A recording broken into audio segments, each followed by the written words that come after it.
What is up guys, welcome to How to Solution. In this video I'm going to show you guys how to track Amazon order with tracking ID. So first of all guys, in order for you to track Amazon order with tracking ID, you just need to open up a web browser. I'm going to open up Google Chrome for example. And now all you need to do is to search for Parasols app tracking.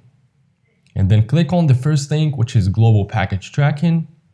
So what you guys need to do now is to go back to your Amazon account and make sure to copy the tracking ID of your order. And then come back to this website right here, parasolsapp.com, and paste your tracking ID order. And after you pasted it, then click on this red icon right here. It will take a couple of seconds and then you will be able to see what is happening with your package or where it is located right now. So yeah guys, that is basically how you can track your Amazon order with tracking ID. If you guys found this video helpful, leave a like, subscribe to the channel. Thank you guys so much for watching. Take care until next video.